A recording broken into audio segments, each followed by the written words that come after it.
Welcome to Syntax, a Generative Introduction, 4th edition. My name is Andrew Carnie. I'm a professor of linguistics at the University of Arizona. I'm the author of your textbook, and I'll be leading you through this series of video tutorials.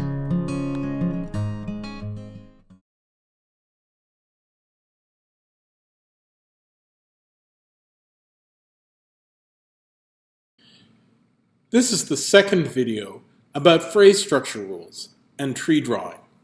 So let's summarize what we talked about in the last video. We talked about how phrase structure rules are our first hypothesis about how we can capture the facts about constituency and structure in sentences. We came up with 3 rules. A noun phrase rule, which says a noun phrase consists of an optional determiner, any number of optional adjective phrases, followed by the noun, followed by any number of prepositional phrases, followed by a CP modifier, that's an embedded clause. We talked about how the adverb rule is an adverb phrase consists of an optional modifying adverb phrase followed by an adverb, where the second element is the head of that phrase, and the adjective phrase consists of an optional modifying adverb phrase and an adjective. We ended that video by talking about the principle of modification, which is an important principle that will govern how all of our rules look and about how all of our trees look. It says if an XP modifies some head Y, then that XP must be Y's sister. They must share a mother. So in this video, we're going to look at more phrase structure rules. This can be quite a data-heavy and formalism-heavy video, so feel free to pause and take a little time to take a snack or something, and then come back to it as you need. But we're going to run through as many phrase structure rules as we can in the rest of this video. Let's start with prepositional phrases. Prepositional phrases generally consist of a preposition and a noun phrase. Up the road, on the video screen, under the avocado, where the avocado, the video screen, and the road are all NPs, and they're preceded by a preposition. And that's given to us in the rule a PP consists of a P followed by an NP. Now, ask yourself the question, you'll note, first of all, that I have not made the NP optional in this rule. Is that right? I wonder if it's ever the case that you have a prepositional phrase without an NP. It's certainly the case that in the vast majority of cases, your prepositional phrase is going to have an NP in it. So we have a structure that looks like this one for under the avocado, a prepositional phrase which consists of a P followed by an NP. The bracketed structure is right below. But are there any times when you might want to leave that noun phrase off? So take, for example, I threw the garbage out, or the construction workers blew the building up, or I haven't seen him before. These might be arguments that we need to put parentheses around the noun phrase in these structures. Now this is a controversial idea because some people do not believe that these are real prepositions. So some people would say that before is not a preposition, it's an adverb, and that blow up is a verb particle construction, and up isn't really a prepositional phrase here. Same thing for throw out. So different people believe different things about these constructions, but they might constitute a case where you have a preposition, out, up, and before, where there's no noun phrase. But other people think that that's wrong. All right, let's turn to verb phrases now. Verb phrases are probably the most complicated rule we're going to look at. And the fact that they're so complicated is one of the reasons that we're going to try and revise our phrase structure rules in later units to make them more simple and straightforward. But let's just try to account for the basic data here. So, like noun phrases, verbs can stand by themselves as verb phrases. So you can say Marco arrived or Francesca sang. In this case, our rule would be a VP consists of a V, because there's nothing else modifying it. But it goes without saying that verbs can appear with other things. For example, they can be modified by adverbs. So you can say Marco often sang, Francesca sang beautifully, or Luis often sang beautifully. One of the things you'll notice here is that that adverb phrase can appear both before and after the verb. And you can actually have multiple ones as well. So in order to account for that, we're going to have optional adverb phrases in our VP rule with a little plus after them to indicate you can have multiple ones. Verb phrases can also be modified by prepositional phrases. So Marco sang through a microphone. Through a microphone is a prepositional phrase. Francesca sang to her parents beautifully. Francesca sang beautifully to her parents. Okay, so what's going on here? You can have a prepositional phrase after the verb, and it can both precede an adverb phrase and follow an adverb phrase.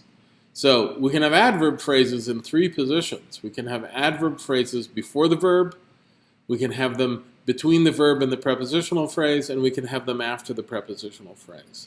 Our rule is starting to look pretty big. It's going to get bigger.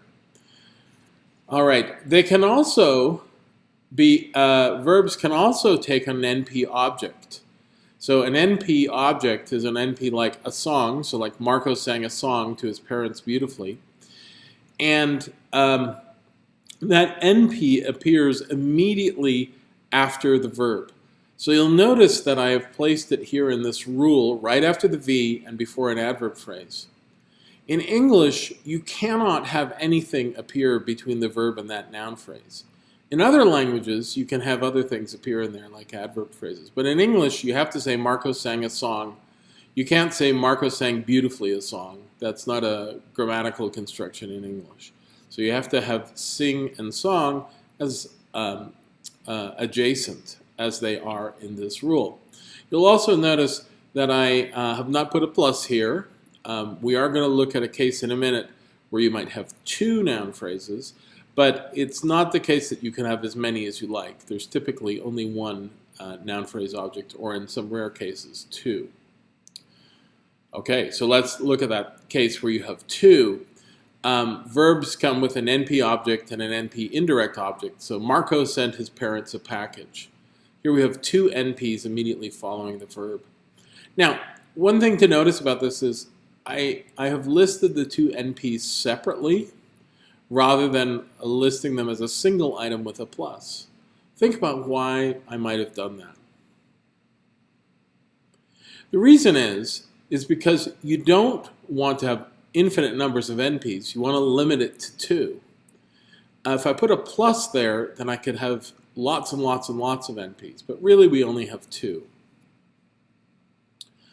It's also the case that verbs can have an embedded clause object. So for example, you can say, Jesus said that Marco sang a song with some derision yesterday, where the with some derision yesterday refers to how he said it. You can also say, Jesus asked Satoshi if his t-shirt was inappropriate. So what is the pattern here?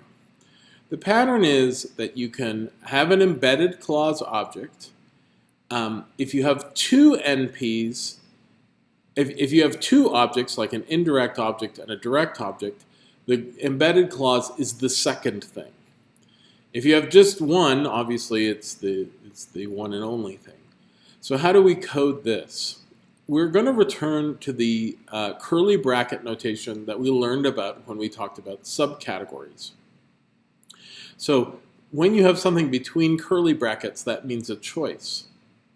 So what this verb phrase rule says is a verb phrase consists of any number of adverb phrases, a verb, followed by a noun phrase, which is optional, followed by either another noun phrase or a CP, and those are optional, followed by any number of prepositional phrases and adverb phrases.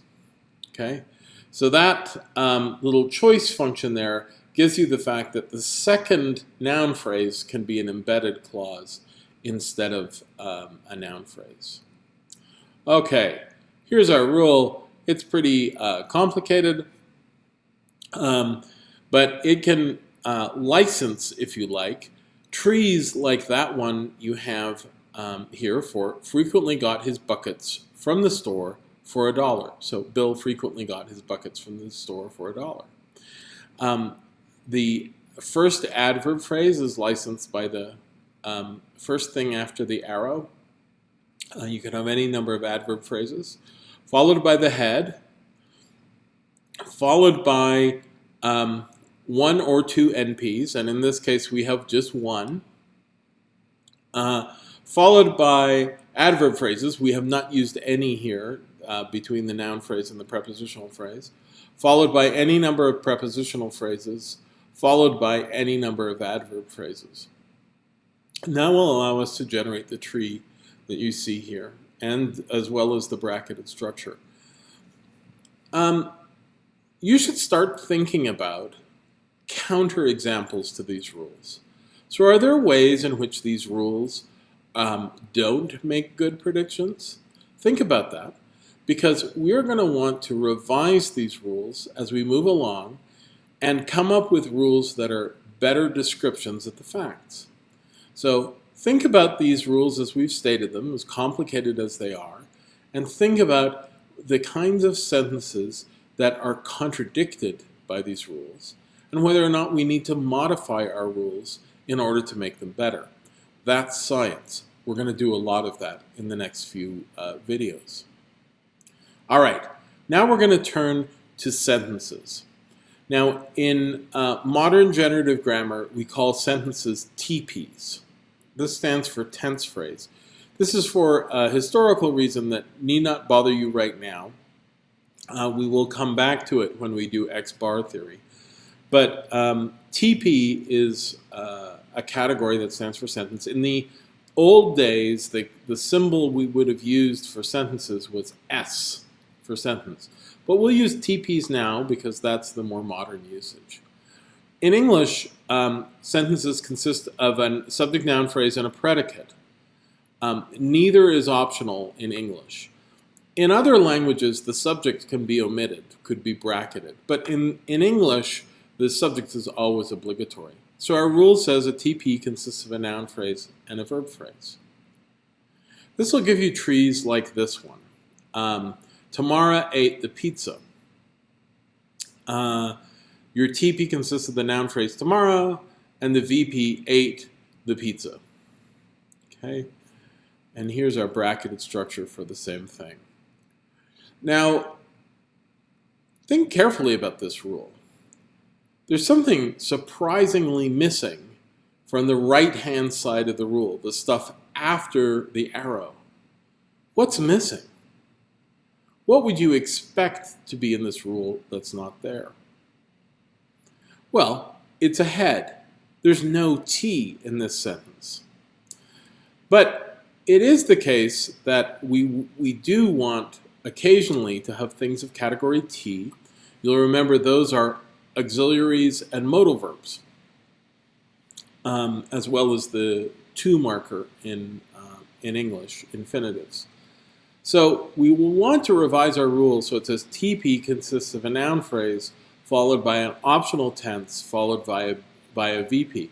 And this will allow us to tree out sentences like Tamara might eat the pizza, where might is of category T. Now, this rule is still a little surprising because for our rules like noun phrase, adjective phrase, adverb phrase, prepositional phrase, the head of the phrase was obligatory. But in this rule, the head of the sentence is optional.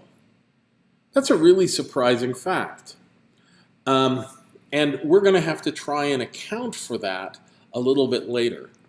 But for now, observe that TP is different than the other categories in that its head is a functional category. So maybe this is something special about functional categories that make it the exception that the head is optional. Here's the bracketed structure for that tree. Okay, by now your head is probably going to explode from all the rules we've been looking at. And you might be saying, no more phrase structure rules, please. No more. But we're going to keep going. So let's talk about embedded clauses, which I've hinted at a number of times.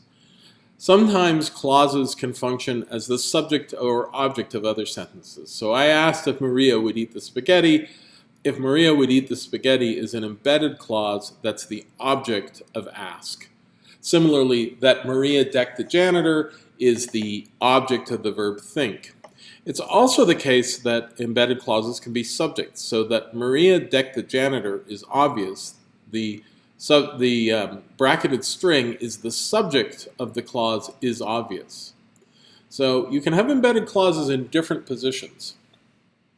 Now, the words at the beginning of these embedded clauses are complementizers. What complementizer means is it's a special word that introduces an embedding. Words like that and if are called complementizers. So if a sentence like Maria would eat the spaghetti is a TP, then the thing with the complementizer in front of it would be a CP. So this is encoded in our rule. CPs consist of optional complementizers followed by TPs.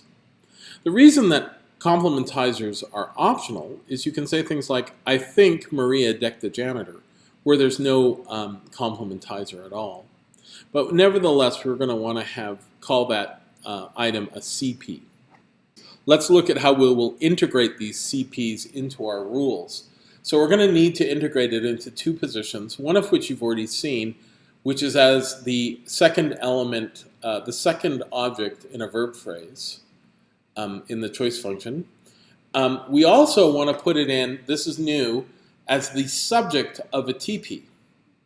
So this rule now says TP consists of either a noun phrase or CP subject, followed by an optional T, followed by a verb phrase. Okay, let's look at a tree. So here's the tree for our embedded clause. The phonologist said the sentence. Consists of a TP, which consists of a noun phrase and a verb phrase. The noun phrase consists of a determiner and a noun. The verb phrase consists of a verb, a noun phrase, and that second noun phrase also consists of a determiner and noun. Now, we're going to stick this underneath another sentence. So we're going to need a complementizer phrase on top of that. That uses the word that, which is our complementizer. Then this complementizer phrase fits under the main clause. So the syntactician didn't think that the phonologist said the sentence. So this CP is the object of that verb think. That is introduced by the verb phrase rule. If you go back to our verb phrase rule, you'll see that that structure is licensed. The main clause is the syntactician didn't think that the phonologist said the sentence. It's the whole thing. And our embedded clause, which is inside the main clause, that the phonologist said the sentence, which is a CP. There is our incredibly complicated bracketed structure. You can pause the video and have a look at it if you'd like. Now, before we go on, I want to say one thing about a very, very common mistake that people often make. I've simplified the rules here to leave off all the adverb phrases and prepositional phrases and extra noun phrases and everything, just to draw your attention to something. So notice that the verb phrase rule says CP. It doesn't say TP, right? So the thing that goes under a verb phrase has to be a CP, not a TP. Secondly, the embedded clause, the noun phrase and verb phrase, can only have a TP on top of it. It can't directly have a CP on top of it. So none of these rules is optional.